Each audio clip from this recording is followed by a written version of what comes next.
Hey, what's up, everybody? True Boxing here. Thank you for coming back to get hit with the truth. So today we are doing the 2023 top 10s as we are starting, well, this is the second video to start the 147-pound welterweight division, as we are going to look at the fighters on the bubble. Before we get into that, if you could smash the like button, leave a comment, or subscribe to the channel, I really do appreciate any and all support that I can get as I continue to build my channel here. So, fighters on the bubble, what does that mean? Well, as I've been explaining, because this is a new segment in the top 10s, is the fighters on the bubble are the guys that, in my opinion, are on the verge of busting into the top 10 based on, you know, where they're ranked, if they're a big star, or, you know, opportunities granted. And it could be all three, it could be two of the three, it could be one of the three. But these are guys that we could be seeing in the top 10 at the end of the year. So, in no particular order, let's get it rolling. We start with Shakram Giyasov, who's the WBA's #1 ranked contender. As of right now, Terrence Bud Crawford is the WBA and and unified world champion. I feel like Crawford's going to give up the belts and become and move up to 154, and then Imantas Stanionis will become the new the official WBA world champion if that happens. Now, if that does indeed go down, if Stanionis becomes the top dog at 147 for the WBA belt, there have been talks that Jaron Boots Ennis and Mario Barrios would fight in a unification bout.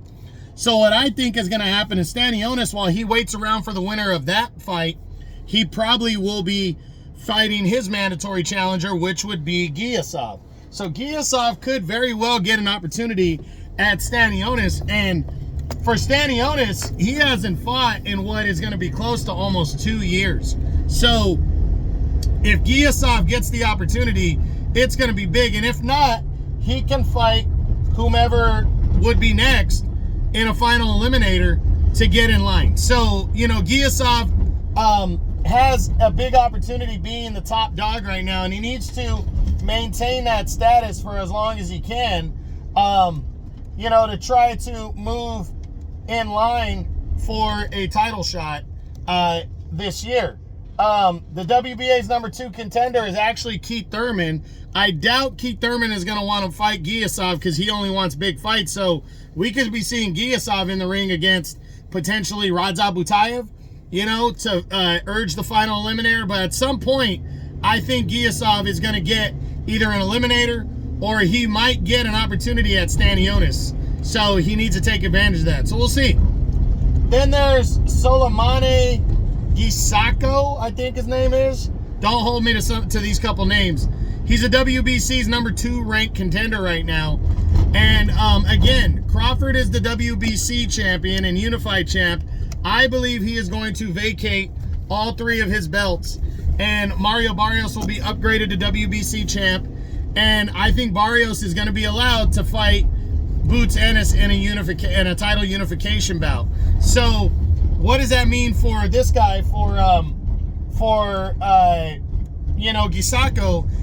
It might not mean much, but him being the WBC's #2 contender, he needs to try to secure a mandatory fight. #1 is Cody Crowley right now. So Cody Crowley, depending on what happens with Crawford, he could be fighting for a vacant title. So Gisako could be moving into some kind of an eliminator before the end of the year, and that's what needs to be his goal, at the very minimum, an eliminator, because once the belts get freed up, then these guys can start determining mandatory challengers. The governing bodies can start getting more mandatory challengers, and that's what a guy like Gisako needs to do. So we'll see what happens for him, but a title eliminator should be his goal, and that could get him into the top 10. Then there's Josh Taylor, who is the WBC's #3 contender. You could see Gisako and Taylor fighting it out this year to determine a mandatory challenger in the WBC.